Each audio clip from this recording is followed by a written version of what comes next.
Welcome guys sa GDTV, sa YouTube channel at saka sa fanpage natin sa Facebook GDTV, and then sa ating TikTok account GDTV. Direta karon sa Libak Sultan Kudarat guys. So nakita nyo naman na Libak sikat ka. So direta karon sa ilang overview sa May Apo Park. So makikita nyo guys, ito yung mga Apo Park nila. So meron namang dalawang couple guys, makalagot kasi guys. So na nakakainis talaga yan guys pag makikita nyo. Bakit sila lang, ako wala? Joke lang guys. So yan guys, ang ganda talaga dito, presko yung hangin, unlike sa ibang lugar tayo like Davao or Manila, ang init-init. Unlike dito guys, malanghap natin yung magandang hangin. So yung simoy ng hangin, ang presko. So kung makita nyo ron guys, yung nagablo na yan, dagat na yan ng Libak Sultan Kudarat. So isom natin guys, yun malayo na yan masyado. Kasi galing dito tatakbo pa tayo ng mga 40 or 50 minutes. So yan ang travel pa natin para marating natin yung Libak Sultan Kudarat. So ngayon guys, ito yung Apo Park na dinadayuhan ng maraming tao, no? Ngayon kasi tanghaling tapat yata pa to, mga alas 2 pa yata tong oras na to. Medyo konti pa, siguro mga alas 4, alas 5 marami ng tao dito. Yan guys, ang ganda talaga nila, ang ganda tingnan. So yun, may nakita kayong medyo landslide dyan, may gumagawa dyan. So hindi lang ako dito kasi nagpapahinga ako dito. Kapagod din kasi mag travel guys. So dito ang ganda. Yan guys is highway na yan, no? Highway na yan siya sa baba. So yung motor natin nakapahinga. So dito guys, ipakita ko sa inyo kung ano ba ang sa ilalim nito galing ng highway. Yan guys ay gina-construct nila. So maraming mga nagatrabaho dyan. Yan ang mukha niya kasi na landslide yan guys dahil sa ulan. Palaging nagaulan, so landslide yan dyan.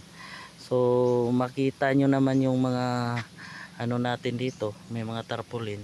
So welcome Port Campion Festival. So shout out sa mga gobernador natin dyan, congressman at saka dyan, vice governor. So shout out sa inyo. Yan guys, marami nang nag-travel. Akyat naman tayo dito guys, kasi pinakamagandang tambayan ito kung tanghali, makapahinga ka, makarelax ka. So guys, umalis na yung couple.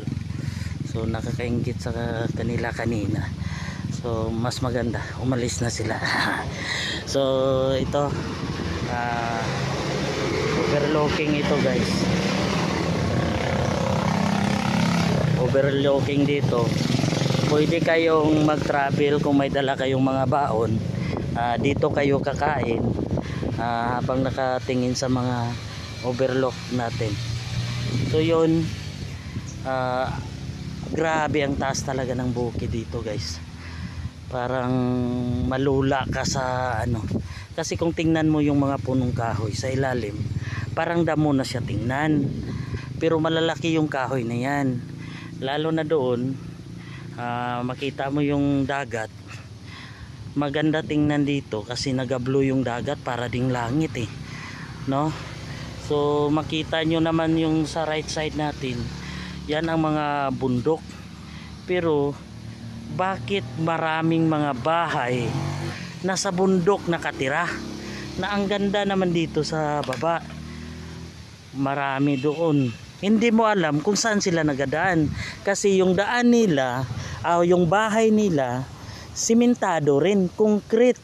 Hindi mo masabi na kubo-kubo lang, kasi kung kubo dapat yung mga nipa yung atip nila. Pero hindi naman eh. No? Mga yero, ganyan. So mga yero, ipakita ko sa inyo ng sample ng bahay na pinakamalayo sa bukid talaga guys.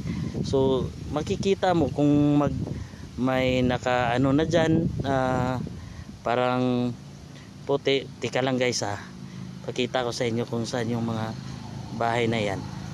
So yan guys, makikita mo yan, bahay yan. So doon naman, pag makita mo yan dyan, medyo malayo na kasi guys. Kung isom natin, parang masira na yung ano natin cam. Maraming bahay dyan guys. So yun talaga. So kaya siguro nandun sila sa Bukirin nakatira kasi gusto nila magtira ng mapuyong malinawon. Yun lang guys. Thank you. Please follow and subscribe my YouTube channel and Facebook account natin guys is GDTV.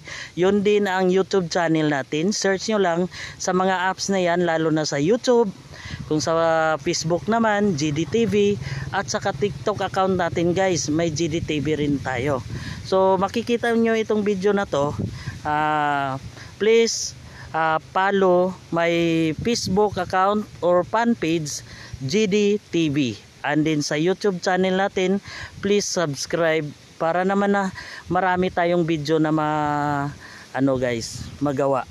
So ito yan lang guys. Kung nagatanong sa akin kung anong trabaho ko, binabawal ko talaga isabi guys kasi bawal sa company namin. So yun lang. Maraming salamat. Thank you.